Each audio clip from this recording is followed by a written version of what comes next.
Hello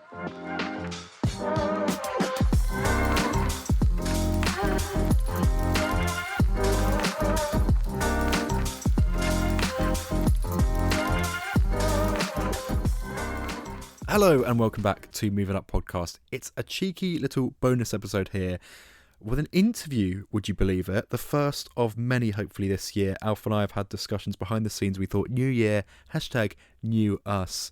And we're going to really break into the more journalistic side of things. We both met on a journalism course, and as I'm sure you're aware if you've been here long enough. And we thought, you know what? We've been trained in how to do interviews. Why not put those skills to the test and utilise our contacts in the industry, send some emails out and see what we get. And yeah, as I say, this is the first interview of hopefully many, and this is with John Kelly, a brilliant director, writer, animator based in Dublin. This is his short film called Retirement Plan, which had its world premiere in 2024. In 2025, it was kicking around at loads of different film festivals across the world. And in early January 2026, Alfie, you and I jumped on a call with him and we had a chat. So the main thing is we just want to say really enjoyed the film. It's witty and funny, and I think we were both really shocked by the final moments where it almost changed pace a bit, and we both found ourselves quite choked up by it. The like emotion really sort of snuck in at the end. Obviously, it starts off quite comical with meaning, but then obviously as you see him grow older, it took us both of us by a bit of shock, I think. It's obviously a stream of consciousness from him planning his retirement.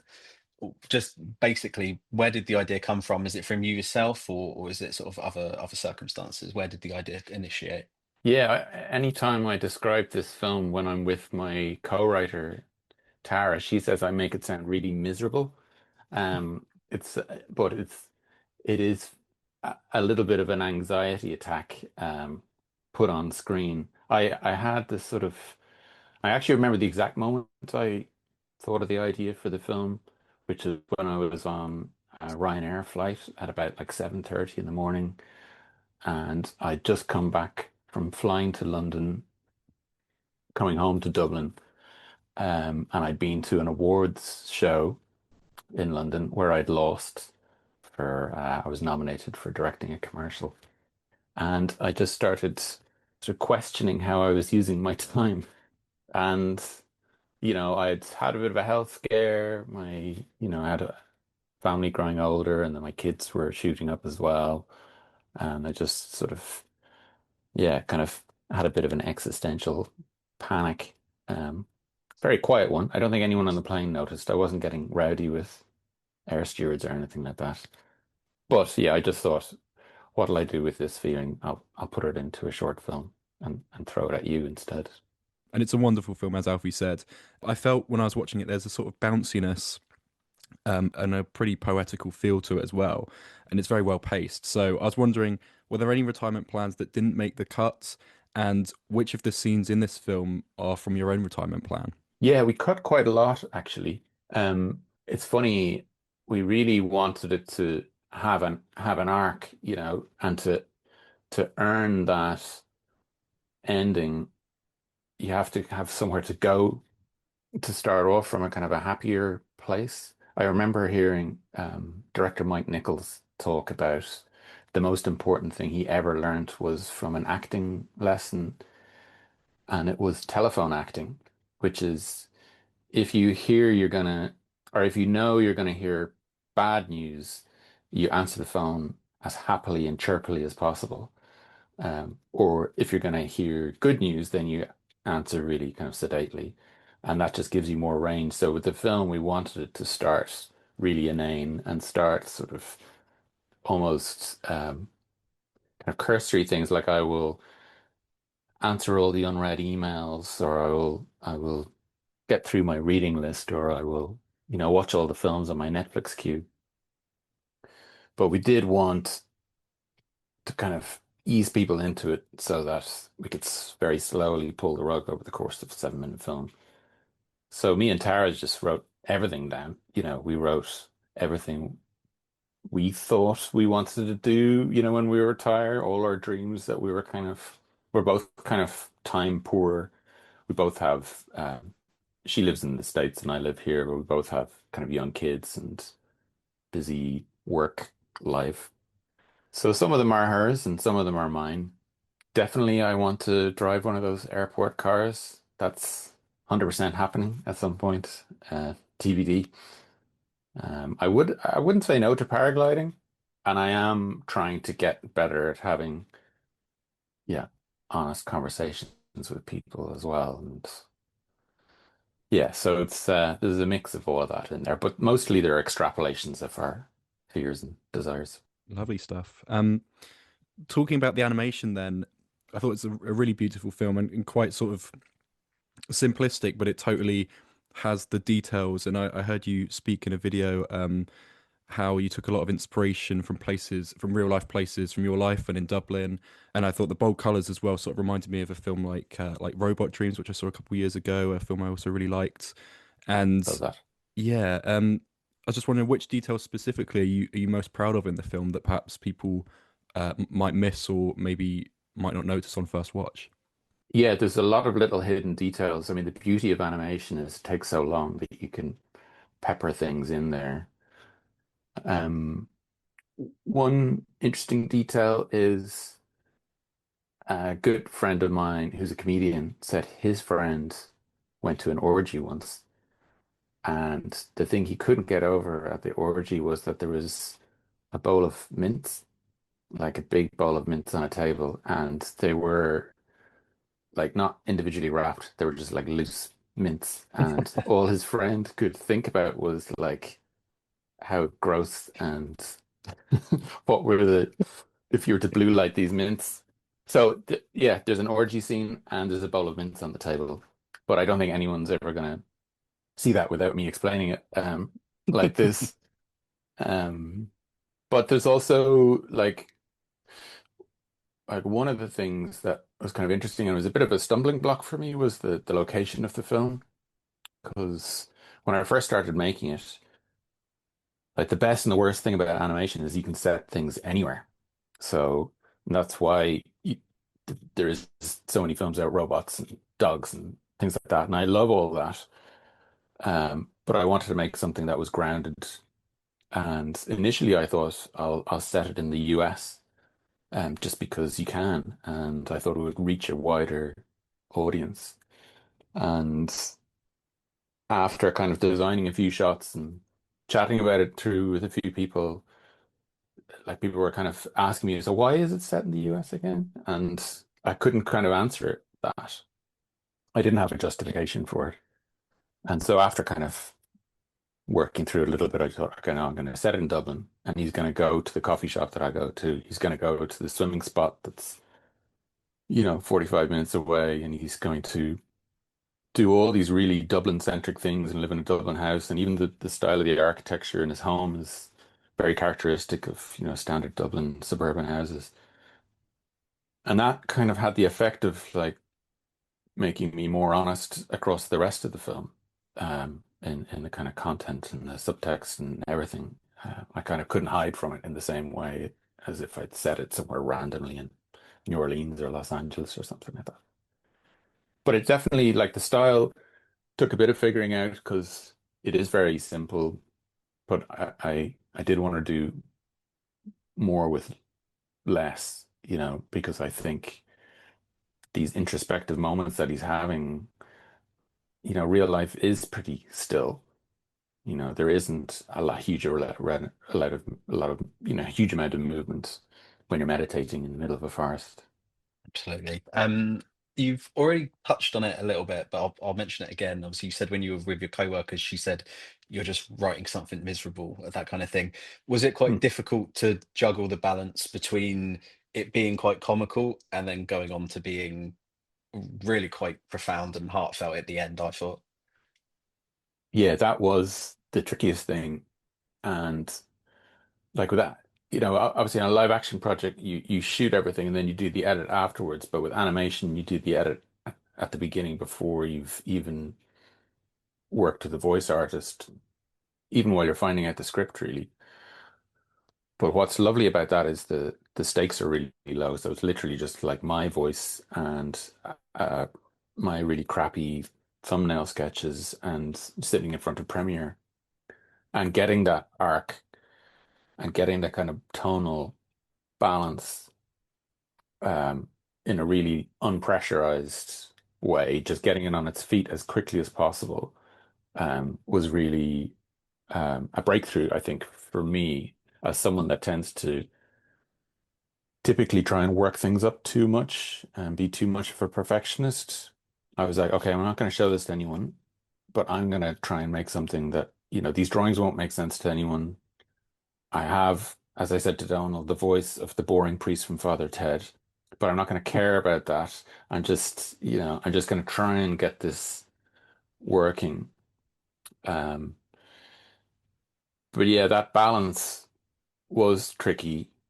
And one thing that helped actually, because Tara is based in, as I said, based in New York, and I'm based in Dublin, but we kind of wrote it over Google Sheets because it's a list, so everything was laid out on a spreadsheet. It's a very unglamorous way to write a screenplay, but it meant that we also had really low stakes and really easy flexibility to be like, okay, funny bit, funny bit, funny bit, sad bit, sad bit. And I think what was also interesting was like how closely can we get a funny bit and a sad bit together? Like when he storms out of the orgy and Yeah, you watch it with an absolutely. audience and everyone's laughing, and then the next shot he's like silhouetted on his bed crying.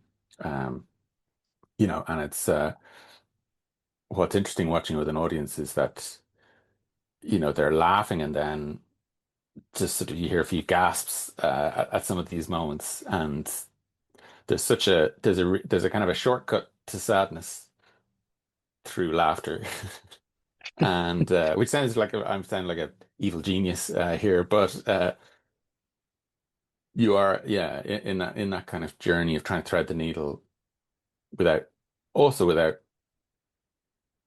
trying to manipulate people too much, because I think that's the thing that, particularly with short film, I'm very sensitive with, that sometimes you feel a bit like you're being manipulated and a bit like told what to think and okay, cry now. We weren't really thinking about audiences. We were just thinking about ourselves and how we felt watching it. Amazing. Do you have any advice for those sort of chronic procrastinators amongst us? Because I know sort of social media might have you believe it's best to race through life and tick off your checklist of things to do, but then it's also a trend almost to rot in bed. Like so which sort of side of that coin do you think you fall on, and what do you think you would advise people to do? Yeah, I am a massive procrastinator, and the film is a little bit, is a lot bit about that kind of paralysis. And I know from kind of chatting to students, for example, that paralysis is sort of at an all-time high because of how many options we have to do stuff and how much exposure we have to work that's already been created. And there's a feeling of like, well, why bother making anything because everything's been done.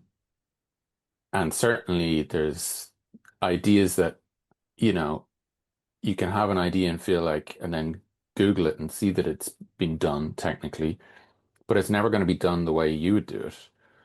And I think that's a really important thing to try and hold on to, is that if you make it personally and put yourself into it, and it doesn't, when I say personally, it doesn't have to be emotionally wrought necessarily, but it can be, just put some of yourself into something, then you'll make it in a way that no one else could have made it. And I think that was the lesson for me in this film, is not thinking about anyone else but myself, sort of selfishly, and trust that your instincts are um, valuable. And if you make something that you enjoy, then other people will find it, no matter how weird or niche you think it is at the time of making it. You've already mentioned Donald Gleason. What was it like? We're obviously huge fans, as I'm sure you are. What was it like managing to get him? And was there anyone else that you considered to do the voiceover as well? No, as soon as we set it in Ireland, he was the only person we could think of. And um, he's just like, we know over in Ireland, there's a lot, we know him for a lot of his early sketch comedy, um, which I think have gone viral. Some of them, there's some brilliant sketches, which he's written a lot of them as well. And when you meet him, he's very funny. He's very intelligent. He's very quick thinker. He's very generous with his time and very collaborative. But definitely, it was a shoot for the moon situation. We had funding from the state, from Screen Ireland. So that helped it feel a bit more legitimate than, a couple of people in their former toilet here making a film. But the way I kind of tend to pitch things is with videos. So me kind of talking to camera, and I try and keep it short. And I'd made one for the funding application, and then I made a sort of slightly extended version, which I sent to Donald's agent. And they said he's away on honeymoon, but if you wait for a few weeks, we'll send it to him when he gets back. And yeah, amazingly, he was up for it. And yeah, we had a chat about it. I think I kind of pitched it to him on the call as, I want to make animation that my wife would watch, which is sort of a half joke. I mean, I love all kinds of animation, but I also think there's a bit of a gap in the market for not just my wife, but also me, like adult animation. There is a bit more of it now, things like common side effects and stuff like that, that isn't like totally sci-fi or totally sitcom, kind of normal stories a little bit. Um, and yeah, he wrapped up the phone call by saying, "Well, hopefully we can make something that your wife will watch." Um, but yeah, we did a recording session for a couple of hours, and he did, 5 or 6 takes, and I think that like the sixth take was almost completely improvised, just throwing in all sorts of stuff, and we used a lot of it. He's great. Yeah. Yeah, his voice works so well in the project, so I'm glad it all worked out, and I'm glad you mentioned his sketch comedy because whenever someone in my family has like a minor accident, I'm always shouting like, "I know how to do CPR!" Like everyone, stay back, get back, like no matter what the incident is. Um, this one might be a bit of a tricky question to answer, but I rewatched Hmm. Hamlet this weekend. I saw it at the London Film Festival back in October, and it's kind of the film of the moment in my eyes, and that stars Jesse Buckley, Paul Mescal, and it's devastating. And I've Mhm. also heard actors like Colin Farrell and Brendan Gleeson talk about this as well. But I was wondering, to you, do you think there's anything in the Irish culture at all that lends itself to profound storytelling in any specific way? Is that a sort of sentiment that you resonate with at all? Um, yeah, good question. It is a tricky one. I'm a bad spokesperson for my nation. But there's definitely, it's drilled into us, storytelling at school in the curriculum, and we've got a pretty storied history as well.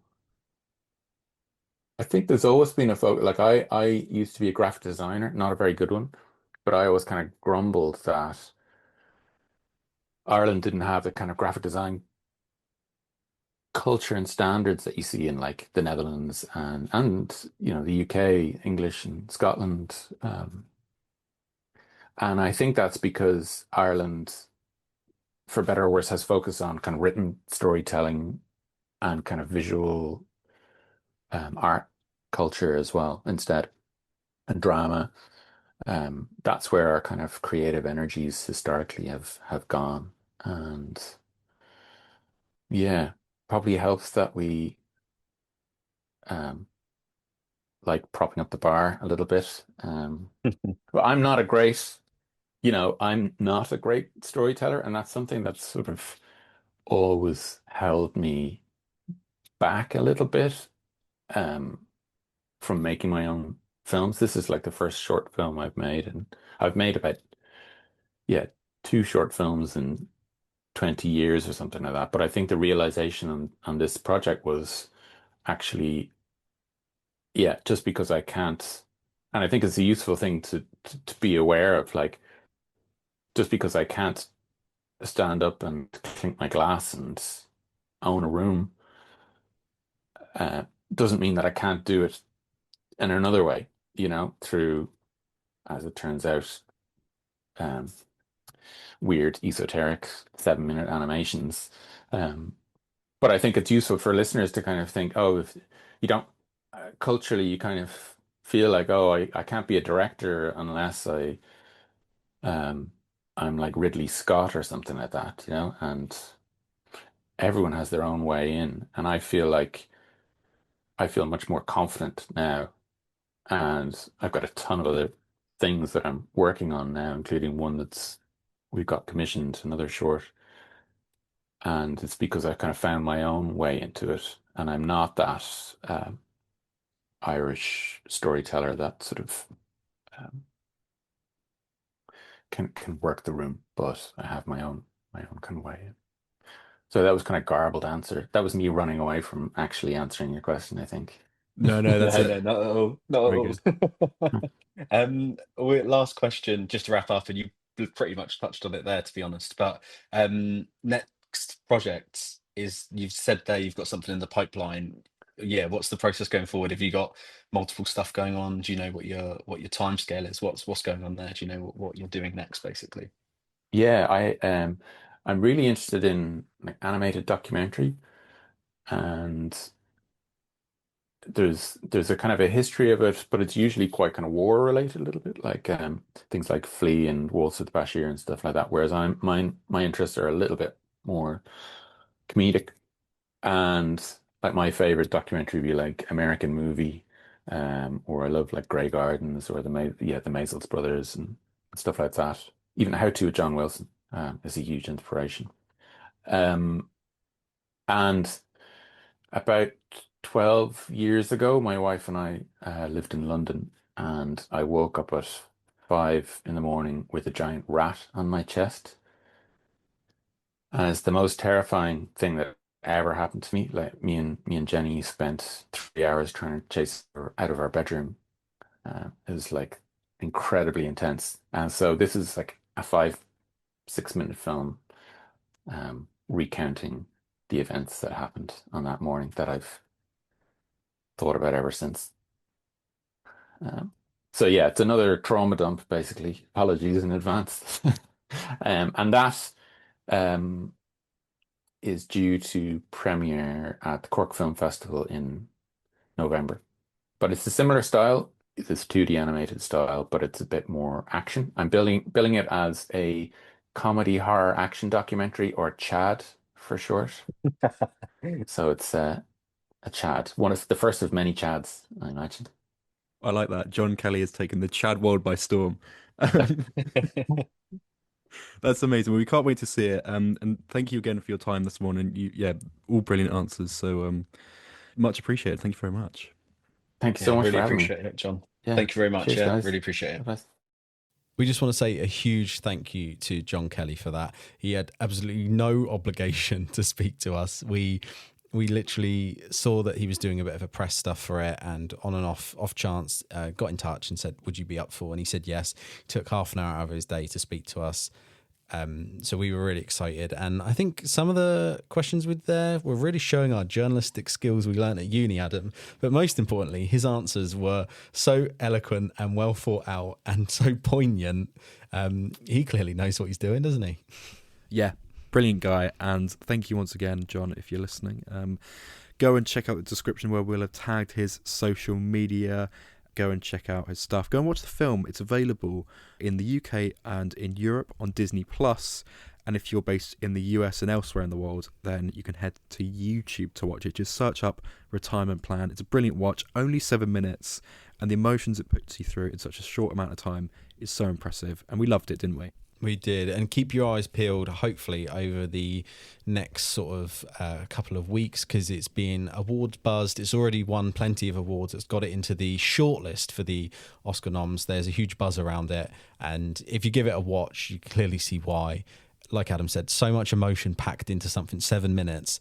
We both had the same reaction where we were so stunned by how it went from having such a laugh and something so sort of such a commentary. There's the whole bit with the orgy, and then it just flips in a second to something quite devastating. It's a proper like little masterclass on how to keep you sort of engaged and on your toes. Yeah, we loved it, and like Adam said, a huge thank to John for speaking to us.